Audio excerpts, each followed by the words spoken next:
Assalamualaikum warahmatullahi wabarakatuh. Perkenalkan, nama saya Aswin Nurdin, NIM 200211150007,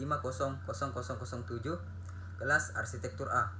Saya akan menjelaskan secara singkat tentang konsep-konsep dalam arsitektur.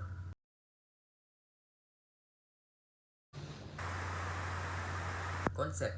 Apa itu konsep? Konsep tidak harus diciptakan oleh arsitek.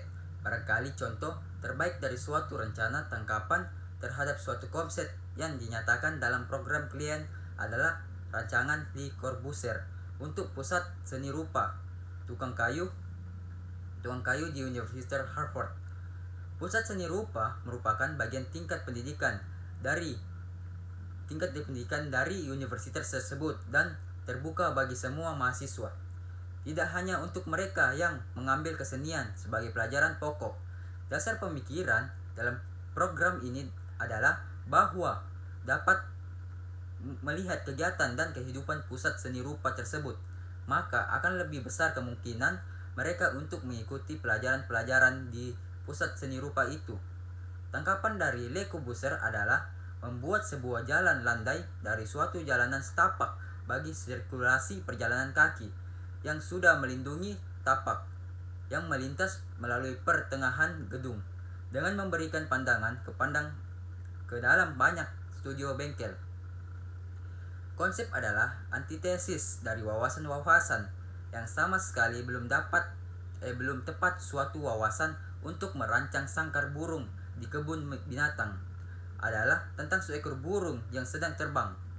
Dari wawasan-wawasan yang sama sekali belum rintangan di dalamnya, untuk benar-benar kemungkinan burung terbang dan memperoleh latihan tidak layak, suatu konsep mengandungi kelayakan. Ia menunjang maksudnya dan cita-cita pokok suatu proyek dan memperhatikan dan keterbatasan yang khas dari setiap proyek. Konsep dan perancangan arsitektur. Perumusan konsep yang merupakan suatu kegiatan yang otomatis memerlukan upaya terpusat untuk membuat suatu konsep yang selayak memadukan hal yang tidak dipersatukan sebelumnya. Mempersatukan hal adalah tindakan kreatif, tindakan yang oleh para perancangan arsitek, kritikus, musikus, dan penulis telah diidentifikasikan sebagai kira 10%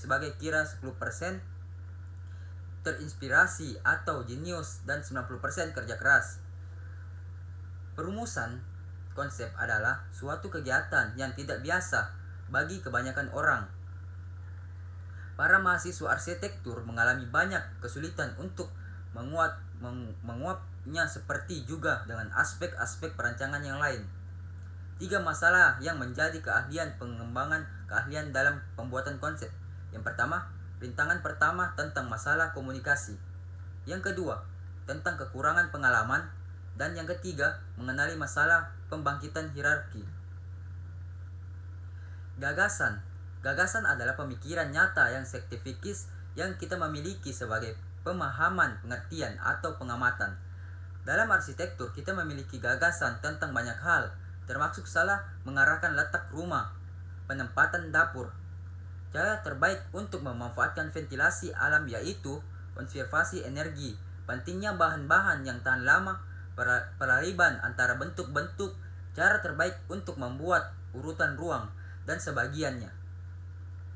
Wawasan mirip sekali dengan keadaan kecuali adanya kontroversi keseimbangan. Wawasan adalah yang tidak penting atau sepele yang terbukti kebenarannya, atau sepele bila bisa diuji. Gagasan ya, namun selalu terdapat kemungkinan bahwa ada suatu dasar keberrier yang penting tersembunyi bahkan dalam setiap ucapan yang belum pernah. Dengan definisi tentang wawasan ini, orang kemungkinan berpikiran bahwa wawasan tidak memainkan peran dalam perumusan konsep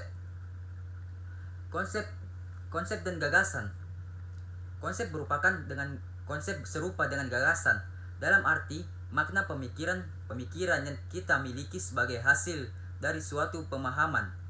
Bedanya, suatu konsep yang memiliki konsep khusus ini ia merupakan pemikiran mengenai cara beberapa unsur atau dapat digabung ke dalam suatu hal saja. Arsitektur, suatu konsep, juga bagaimana berbagai aspek persyaratan untuk suatu bangunan dapat dipersatukan dalam suatu pemikiran yang dapat mempengaruhi ranah dan konfigurasi skenario konseptual dengan syarat bahwa syarat-syarat untuk suatu bangunan sampai ratusan dilengkapi dengan syarat-syarat dan tujuan tambahan yang dimasukkan para arsitek tersendiri. Harus jelaslah bahwa suatu konsep tunggal yang mengikat suatu unsur bersama dapat menjadi ambilsius untuk struktur implementasikan. Para arsitektur dalam tulisan dan kuliah tentang skenario yang mengikat semua faktor dan gagasan pentingnya memegang konsep di belakang rancangan mereka, sering memberikan esai singkat dan ruhi manajemennya. Hierarki konsep, suatu pemahaman tentang hubungan hierarkis antara wawasan, gagasan, aspek, dan skenario konseptual menjadi landasan untuk mengembangkan suatu proses. Gunanya melahirkan konsep-konsep yang tepat untuk bangunan. Tangkapan langsung dan memecahkan masalah. Tidak semua konsep hakikatnya untuk suatu proyek. Tidak semua konsep melambangkan fungsi semua kegiatan dalam suatu bangunan.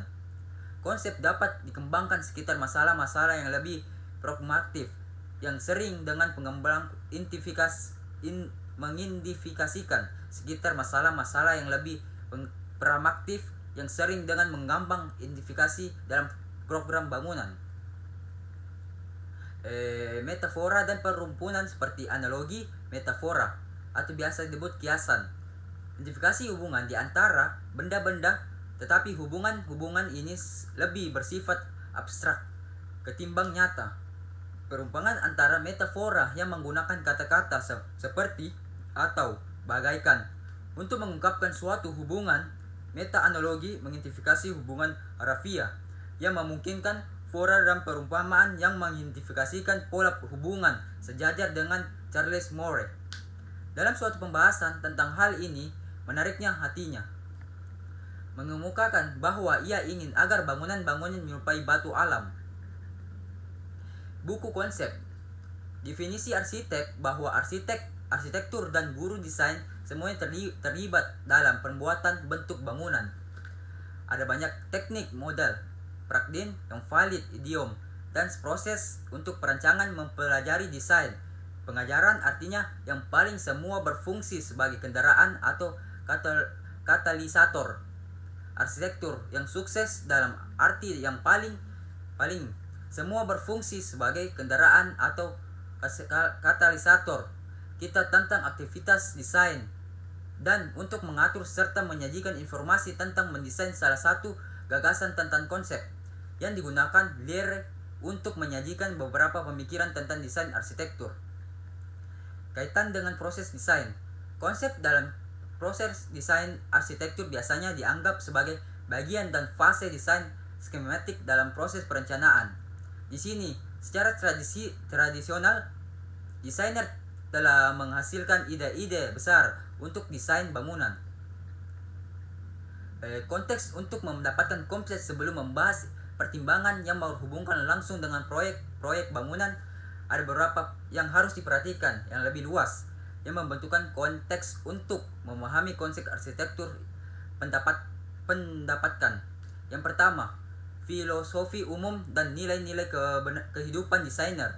Yang kedua, filosofi desain dari desainer. Yang ketiga, lihat masalah menurut desainer. Filosofi umum dan nilai-nilai kehidupan desainer.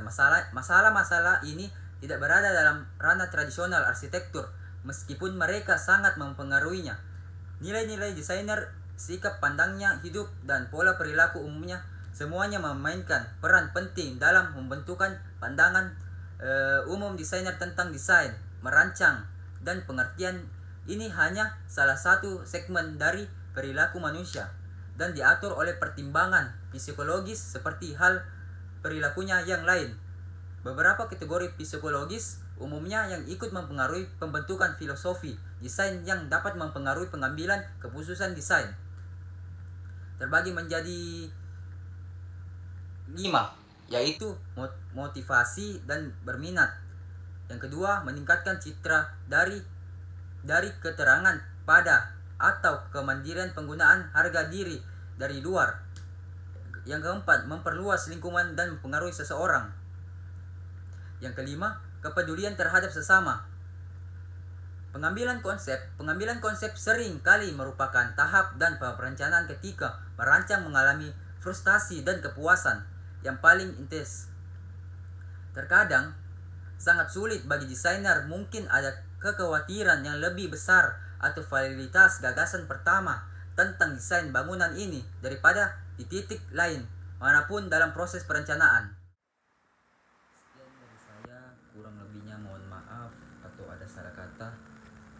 Wassalamualaikum warahmatullahi wabarakatuh dan sekian, terima kasih.